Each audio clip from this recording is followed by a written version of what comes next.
Subscribe to my channel for more videos and press the bell icon for latest updates.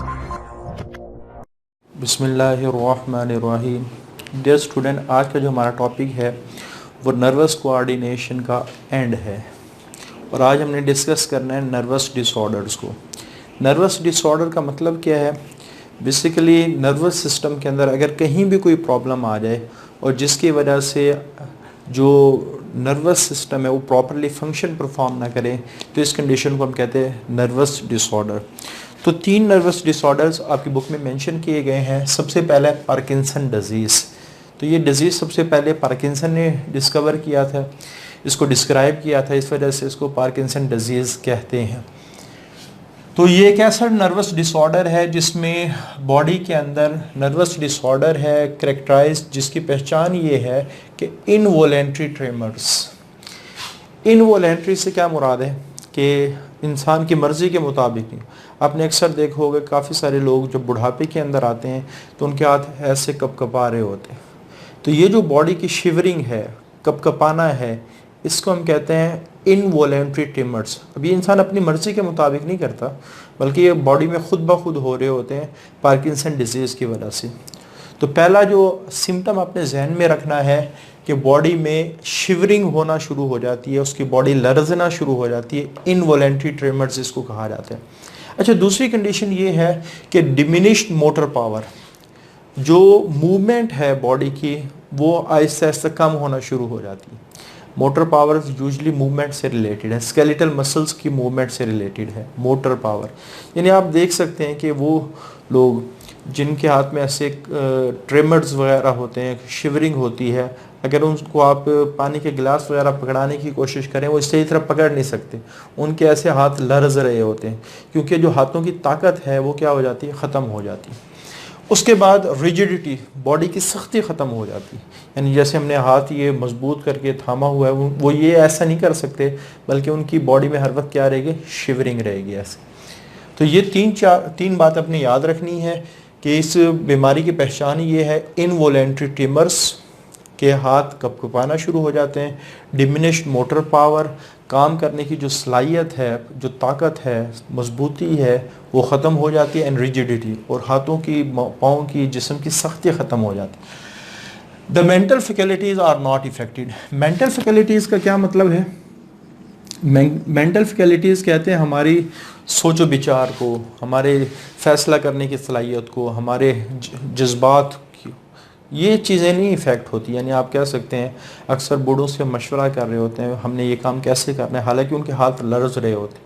तो उनकी जो memory है, उनकी जो सोचो विचार है, उनकी जो आप कह सकते हैं बात करने की सलाहियत है वो इफ़ेक्ट नहीं होती। इसको हम कहते हैं mental faculties are not affected. उसके बाद ये होती किस वजह से?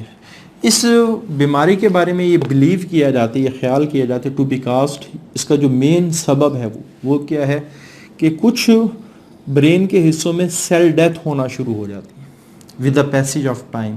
और ब्रेन का वो एरिया जो डोपामीन प्रोड्यूस करता है, तो ये डोपामीन क्या करते हैं ये आपको पता है, न्यूरो ट्रांसमिशन का काम कर रहा होता है एक न्यूरॉन के मैसेज को दूसरे न्यूरॉन में।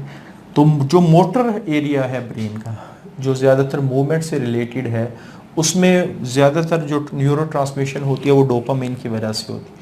अगर उस एरिया में डोपामीन की प्रोडक्शन कम हो जाए तो ऑटोमेटिकली वहाँ डिफरेंट किस्म के प्रॉब्लम आना शुरू हो जाएंगे। ठीक हो गया?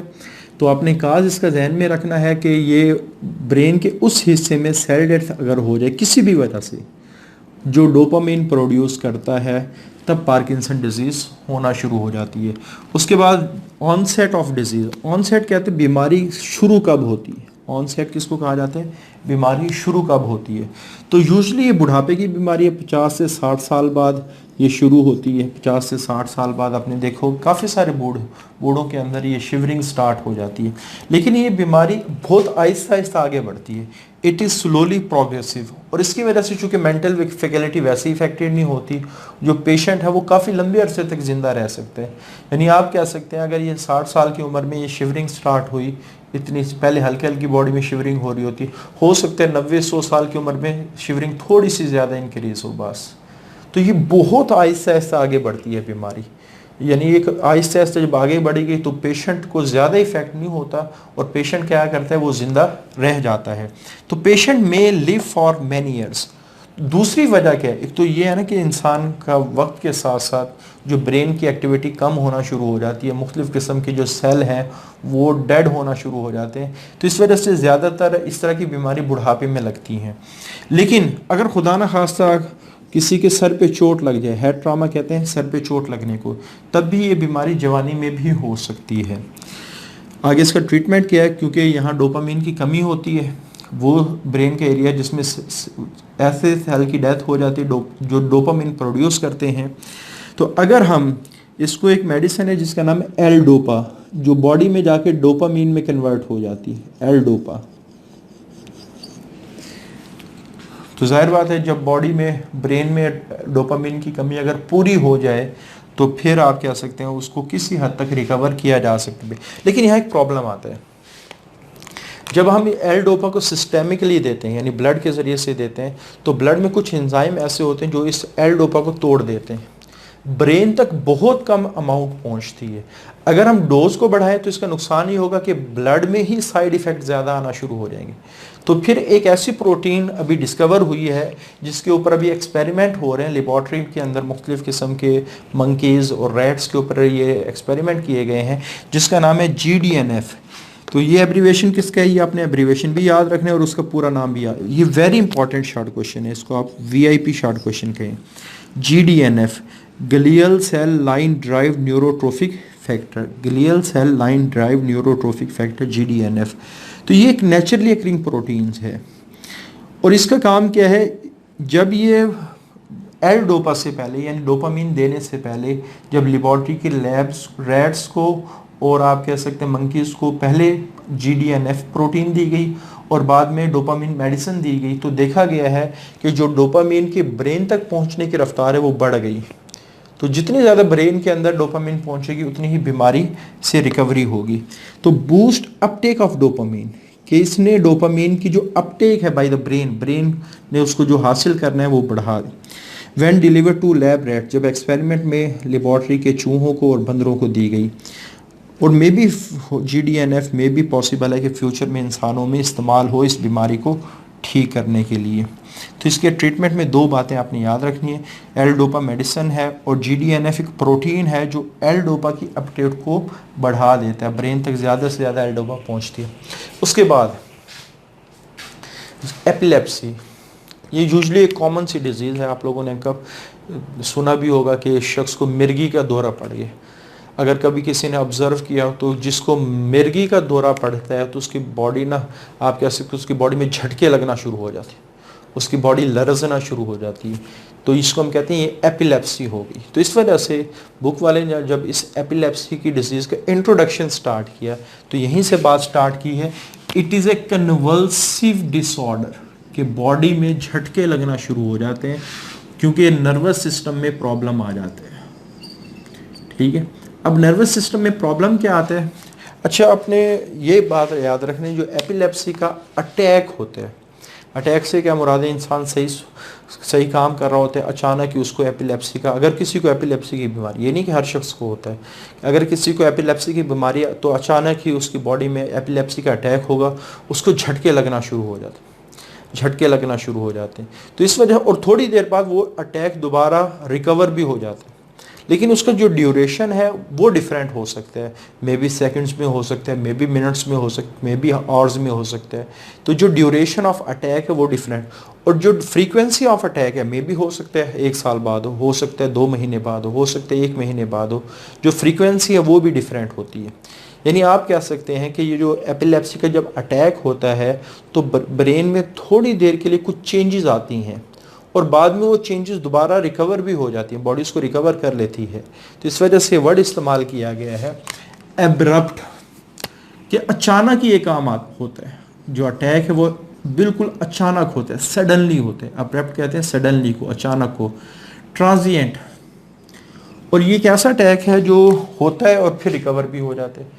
तो ट्रांजिएंट का मतलब है जिसमें चेंजेस आ रही हो रहा है, बदल रहा है, हो रहा है फिर ठीक हो रहा है फिर ठीक हो रहा है, और ये प्रॉब्लम ब्रेन के मुख्तलिफ हिस्सों में आ सकता है। तो ब्रेन के हमने डिफरेंट हिस्सों को डिस्कस भी किया था जब हमने सेरिब्रम का फंक्शन डिस्कस। एक सेंसरी है, एरिया ऑफ ब्रेन होता है जो सेंसरी इंफॉर्मेशन को रिसीव करता है। मोटर एरिया ऑफ ब्रेन जो बॉडी की मूवमेंट को कंट्रोल करता है। साइकिक, ये बॉडी की इमोशंस को कंट्रोल करता है, ठीक है, ये ब्रेन के एरियाज हैं। और ऑटोनोमिक, ये तो लास्ट लेक्चर में भी हमने डिस्कस किया था, जो ऑटोनोमिक है यानी जो हमने स्पाइनल कॉर्ड वाला जो टॉपिक है, मिड ब्रेन और हाइंड ब्रेन, तो हमने कहा था कि ब्रेन का वो हिस्सा यूजुअली ब्रेन स्टेम होता है जो बॉडी के ऑटोमेटिक फंक्शन को कंट्रोल करे, वो ऑटोनोमिक हिस्सा कहलाता है।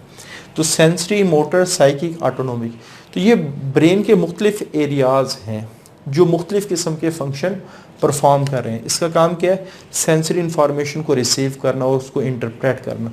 मोटर ये बॉडी की मूवमेंट्स को कंट्रोल कर रहा होता है, और साइकिक ये बॉडी के इमोशंस को कंट्रोल कर रहा होता है, और ऑटोनोमिक ये बॉडी के ऑटोमेटिक फंक्शन को कंट्रोल कर रहा होता है। तो ये जो एपिलेप्सी में प्रॉब्लम आती है, तो ये किसी भी एरिया को इफेक्ट कर सकते हैं, किसी भी एरिया को इफेक्ट कर सकते हैं, और उस इफेक्ट की वजह से पूरी बॉडी इफेक्टेड हो सकती है। लेकिन और अक्सर देखने में ये भी आया है कि जब किसी को, सपोज मैं कहता हूँ एक स्टूडेंट है या किसी एक शख्स को एपिलेप्सी का अटैक हुआ और वो अटैक तकरीबन आधा घंटा जारी रहा, तो आधे घंटे बाद जब वो रिकवर होता है और लोग वो उठ के लोगों से पूछना शुरू करते कि मेरे साथ क्या हुआ था, क्योंकि जो अटैक के दौरान बॉडी में चेंजेस आ रही हैं उसको याद नहीं होता, उसकी याददाश्त थोड़ी देर के लिए क्या हो जाती है, ख़त्म हो जाती है, वो चीज़ों को याद नहीं रख पा रहा होता, हालांकि उसके ऊपर गुजर रही होती है, वो तकलीफ़ में होता है, लेकिन उसके बावजूद उसको वो तकलीफ़, वो चीज़ें याद नहीं, यानी आप कह सकते हो वो मेमोरी का हिस्सा नहीं बनती। तो इस वजह से वो अक्सर जब ये अटैक होता है तो कॉन्शियसनेस पे इफ़ेक्ट ज़रूर होता है। ज़्यादातर एसोसिएट, फ्रीक्वेंटली का मतलब है अक्सर देखने में आया कि जब एपिलेप्सी का अटैक होता है तो अक्सर इंसान बेशऊर वाली कैफियत में चला जाता है, जिसमें इंसान को कि कोई याददाश्त बनती नहीं है। तो ये सारी की सारी चेंजेस आती हैं बाद में, कि सेंसरी एरिया इफेक्ट होता है, मोटर एरिया या तो इफेक्ट होता है, साइकिक, लेकिन सबसे पहले these changes are believe to be secondary, ये आता है बाद में। पहले क्या होता है कि ब्रेन में कुछ चेंजेस आती हैं, वो चेंजेस क्या है, आती अचानक ही है, ट्रांजिएंट के उसके अंदर बदलाव आ जाता है। बदलाव से क्या मुराद है, थोड़ी देर बाद वो रिकवर भी हो जाती हैं, अल्टरनेशन। तो ये जो चेंजेस आती किस में है, ब्रेन के फंक्शंस में। अब ब्रेन के फंक्शन में क्या तब्दीली आती है, basically associated with rapid electric discharge, nerve impulse की जो प्रोडक्शन है वो बहुत ज़्यादा बढ़ना शुरू हो जाती है। अब ये क्यों होती है, इसके बहुत ज़्यादा काजेज हो सकते हैं। जैसे सबसे बड़ा जो काज है वो इसका ब्रेन ट्यूमर भी हो सकते हैं, ब्रेन ट्यूमर्स भी हो सकते हैं। काफ़ी सारी मेडिसिन हैं जो नर्व इम्पल्स की प्रोडक्शन को एक मखसूस एरिया ऑफ ब्रेन में बढ़ा देती हैं, तो मेडिसिन भी इसका काज हो सकते हैं। और एक बहुत बड़ा काज है इमोशंस, ये भी क्या कर सकती है कि नर्व इम्पल्स, ख़ास तौर पे जो ग्रे मैटर है, ग्रे मैटर वही आप लोग समझेंगे उसी तरह की सिचुएशन होगी जो हमने स्पाइनल कॉर्ड में डिस्कस की है, कि ये वो एरिया ब्रेन का है जिसमें एसोसिएटेड न्यूरॉन्स होते हैं, मोटर न्यूरॉन की सेल बॉडीज़ होती है, मोटर न्यूरॉन के आप कह सकते हैं डेंड्राइड्स होते हैं। तो वही सिचुएशन जो स्पाइनल कॉर्ड में हमने ग्रे मैटर की पढ़ी थी, वही सारी चीज़ें ब्रेन के ग्रे मैटर में भी होती हैं। तो जो स्पाइनल कॉर्ड का स्ट्रक्चर है उसमें डिटेल है सारी। तो रैपिड इलेक्ट्रिक डिस्चार्ज से क्या मुराद है, नर्व इम्पल्स की प्रोडक्शन ज़्यादा होना शुरू हो जाती है एक मखसूस एरिया ऑफ ब्रेन के अंदर, और ये ब्रेन का वो हिस्सा है जो ज़्यादातर हमारी चीज़ बॉडी की मुख्तलिफ़ किस्म के फंक्शन को कंट्रोल कर रहा होता है, grey matter of the brains. यानी आप कह सकते हैं कि जो नॉर्मल टेस्ट होता है एपिलेप्सी का, उसमें नॉर्मली जो नर्व इम्पल्स है वो इस तरह नज़र आ रही होती है। हमने पढ़ी थी कि polarize state, depolarize, repolarized, hyper polarize, ये हमने नर्व इम्पल्स में पढ़ी थी। और उसके बाद रिकवरी, फिर उसके बाद polarize, depolarized, repolarized, hyper polarized and recovery, तो इस तरह की। लेकिन जो ही एपिलेप्सी का अटैक होता है तो इतने ड्यूरेशन में मे भी पॉसिबल है कि बहुत सारी नर्व इम्पल्स जनरेट हों ऐसे, तो यहाँ 2 प्रोड्यूस हुई हैं, हो सकता है इतनी देर में जब एपिलेप्सी का अटैक हो तो उसी एरिया के अंदर 20 से ज़्यादा या 50 से ज़्यादा, हो सकता है 100 से ज़्यादा नर्व इम्पल्स प्रोड्यूस हो। तो इसको हम कहते हैं रैपिड इलेक्ट्रिक डिस्चार्ज। तो ये ऑब्जेक्टिव में पूछा जा सकता है ब्रेन के किस मटेरियल के अंदर, किस मैटर के अंदर ये रैपिड इलेक्ट्रिक डिस्चार्ज यानी नर्व इम्पल्स की जो प्रोडक्शन है वो ज़्यादा होती है। ठीक है, और जो ही आप कह सकते हैं ब्रेन का फंक्शन चेंज होता है तो ये वाले सिम्टम्स नज़र आना, सेंसरी एरिया इफेक्टेड होता है, मोटर एरिया इफेक्टेड होता है, साइकिक एरिया इफेक्टेड होता है या ऑटोनोमिक नेचर इफेक्टेड होती है, और फिर कॉन्शियसनेस भी इफेक्टेड होती है। तो ये सिम्टम्स बाद में नज़र आते हैं, इस वजह से इनको कहा गया they are believe to be secondary. तो ये बाद में आते हैं, पहले ये आए कि ब्रेन के एक मखसूस एरिया के अंदर नर्व इम्पल्स की प्रोडक्शन ज़्यादा हो जाती है। उसके बाद ऑनसेट ऑफ एपिलेप्सी यूजली बचपन में होती है, 30 साल से पहले होती है, और बाद में भी हो सकती है। ऑर्गेनिक डिजीज़ क्या होती है? कोई भी ऐसी डिजीज़ जो स्ट्रक्चर या फिर फंक्शन के चेंज होने की वजह से, यानी फिजिकल या फिजियोलॉजिकल कोई प्रॉब्लम आ जाए, और ये प्रॉब्लम किसी भी वजह से आ सकते हैं। जैसे फिजिकल प्रॉब्लम अक्सर आ जाते हैं, चोट वगैरह लग सकती है। फिजियोलॉजिकल प्रॉब्लम आ सकता है, जैसे बाद दफ़ा इंसान बहुत ज़्यादा जज्बाती हो जाते हैं, वो जज्बाती कैफियत भी हमारे ब्रेन को इफ़ेक्ट कर रही होती है। तो इस वजह से यहाँ लिखा हुआ है कि emotional disturbance play a trigger role. आपने अक्सर देखा होगा जब इंसान बहुत ज़्यादा जज्बाती हो, अगर उसको एपिलेप्सी का अटैक ना भी हो, उसकी बॉडी फिर भी शिवरिंग कर रही होती है। तो जिसको एपिलेप्सी हो उसको तो अचानक ही अटैक शुरू हो जाते हैं। तो ऑर्गेनिक डिजीज़ किसी भी स्ट्रक्चर या फंक्शन में चेंजेस की वजह से जो डिजीज़ होती है उसको ऑर्गेनिक डिजीज़ कहा जाता है। काफ़ी सारी डिजीज़ ऐसी होती हैं जो इन्फेक्शंस की वजह से होती है, इनमें इन्फेक्शन शामिल नहीं है, कोई चोट की वजह से, कोई इमोशनल डिस्टर्बेंसेस की वजह से जो बीमारी होती है उसको हम ऑर्गेनिक डिजीज़ कहते हैं। तो इसमें कोई स्ट्रक्चर चेंज हो जाता है या बॉडी का कोई फंक्शन चेंज होता है, ब्रेन का कोई फंक्शन चेंज हो जाता है। उसके बाद डायग्नोसिस, जैसे भी हमने डिस्कस किया, ईईजी की मशीन इसको डायग्नोज करती है। Is important test to study epilepsy. Treatment ये है चूँकि इसमें बॉडी में झटके लगते हैं तो मसल रिलैक्सेंट दिए जाते हैं। मसल रिलैक्सेंट वो होते हैं जो मसल्स को रिलैक्स करेंगे, क्योंकि झटके मसल्स की वजह से लगते हैं। इस वजह से इन मेडिसिन को कहा जाता है एंटी कन्वल्सेंट। कन्वल्शन का क्या मतलब है? झटके लगना। एंटी कन्वल्सेंट किसको कहते हैं? जो झटकों को रोकेगी। और अल्कोहल चूँकि इस अटैक को एग्रावेट करता है, एग्रावेट का मतलब है बढ़ा देता है, इस वजह से जो पेशेंट है उसको अल्कोहल इस्तेमाल ही नहीं करना। वैसे तो अल्कोहल इस्लाम के अंदर वैसे ही मना है, उसको कतई तौर पे इस्तेमाल नहीं करना चाहिए, लेकिन जो एपिलेप्सी के पेशेंट है उसके लिए तो जान का मसला है, वो तो कतई इस्तेमाल नहीं कर सकता। अल्जीमर डिजीज़, तो ये भी एक साइंटिस्ट के नाम पे इसका नाम रखा गया। 1907 में एलॉइस अल्जीमर एक साइंटिस्ट है, उसने सबसे पहले इसको डिस्क्राइब किया। और इसमें क्या होता है कि ब्रेन का फंक्शन कम हो जाता है और ब्रेन का वो हिस्सा जो यादाश्त को कंट्रोल करता है वो इफ़ेक्ट होना शुरू हो जाता है। इस वजह से इस अल्जीमर डिजीज़ की एक बहुत बड़ी अलामत ये है कि वो डिमेंशिया काज करती है। डिमेंशिया किसको कहती है? मेमोरी लॉस को कहा जाता है। ठीक है, तो similar to those disease causes dementia memory loss, के इंसान यादाश्त इसकी कम होना शुरू हो जाती है। ये बात बस बुक वाले ने वैसे ही लिख दी है कि जब इंसान बुढ़ापे की तरफ जाता है उसका ब्रेन का फंक्शन आहिस्ते आहिस्ते वैसे ही कम हो रहा होता है, लेकिन वो इसका मतलब ये नहीं कि उसको अल्जीमर डिजीज़ हो रही होती। तो अल्जीमर डिजीज़ में भी एक जैसी कंडीशन होती है कि ब्रेन का फंक्शन कम हो रहा होता है। एक बहुत बड़ा काज जेनेटिक इफ़ेक्ट है, जेनेटिक प्रीडिस्पोजिशन है। बाज़ जीन ऐसे हैं जो अल्जीमर डिजीज़ को प्रमोट करने में ज़्यादा इन्वॉल्व होते हैं। तो इस वजह से जेनेटिक, और जिस चीज़ में भी जीन्स इन्वॉल्व हों वो हमेशा एक शख्स में नहीं होती बल्कि पूरे ख़ानदान में चलती है। तो so tends to run in families. Genetic predisposition का मतलब है कि जीन्स इस बीमारी को इफ़ेक्ट करते हैं, जीन्स की वजह से ये बीमारी प्रमोट होती है, उसके चांसेस बढ़ जाते हैं। और एल्यूमिनियम देखा गया है कि एल्यूमिनियम का लेवल जब ब्रेन के अंदर ज़्यादा हो जाता है तब भी ये बीमारी शुरू हो सकती है। हाई लेवल ऑफ एल्यूमिनियम में कंट्रीब्यूट टू ऑनसेट। ऑनसेट का मतलब क्या है? कि बीमारी शुरू होने में इसका बड़ा रोल है। उसके बाद आखिरी जो छोटा सा शॉर्ट क्वेश्चन है, effect of drugs on nervous system.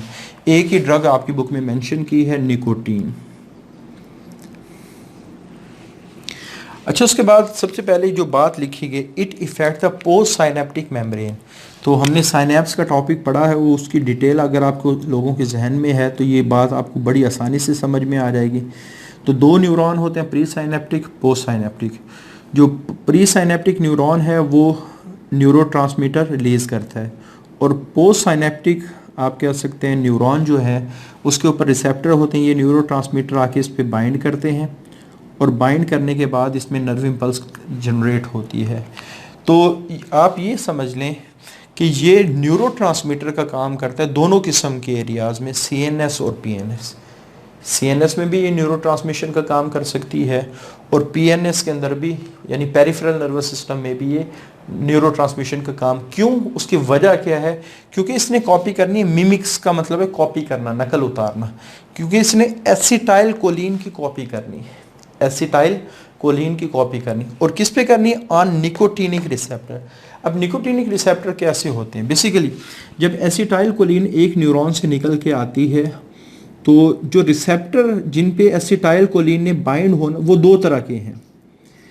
कुछ ऐसे रिसेप्टर हैं जो निकोटीन ड्रग को अटैच कर सकते हैं, कुछ ऐसे हैं जो मस्करीन ड्रग को अटैक कर सकते हैं। ठीक है, ये दो किस्म के रिसेप्टर, यानी बॉडी के अंदर हमने दो किस्म की क्लासिफिकेशन की है on the basis of two drugs, nicotine and muscarines. ये दोनों क्या करती हैं? ये एसिटाइल कोलिन की कॉपी करती हैं। यानी एसिटाइल कोलिन ने जिन रिसेप्टर पे जाके बाइंड करना है उन्हीं रिसेप्टर पे निकोटीन भी बाइंड करेगी, उन्हीं रिसेप्टर पे मस्करीन भी बाइंड। तो वो रिसेप्टर जो निकोटीन को बाइंड करवाते हैं वो निकोटीनिक रिसेप्टर, और जो मस्करीन को बाइंड करवाते हैं वो मस्करीनिक रिसेप्टर कहलाते हैं। तो ये दो किस्म के रिसेप्टर हैं। तो ये क्या करती है? एसिटाइल कोलिन की कॉपी करती है उन रिसेप्टर पे जो निकोटीनिक रिसेप्टर कहलाते हैं। तो जो ही ये जाके पोस्ट साइनेप्टिक मेम्ब्रेन पे जाके अटैच होगी तो नर्व इम्पल्स जनरेट होना शुरू। इस वजह से इसको कहा जाता है it is the stimulant of nerve impulse.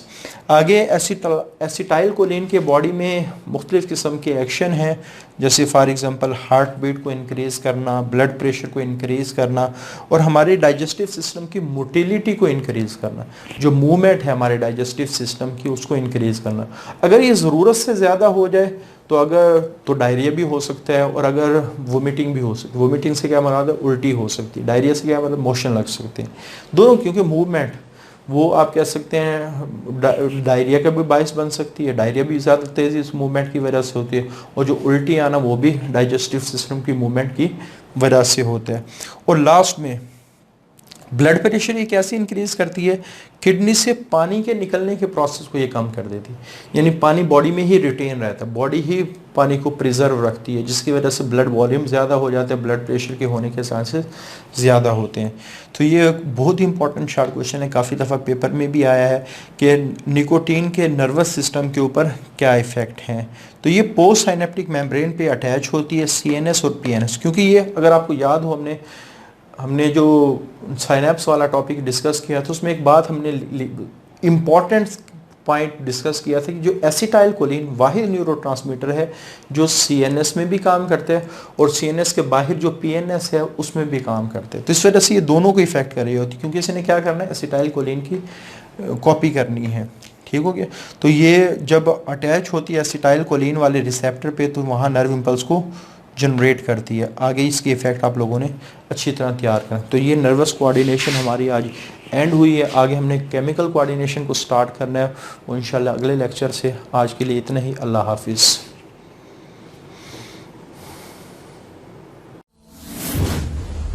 Subscribe to my channel for more videos and press the bell icon for latest updates.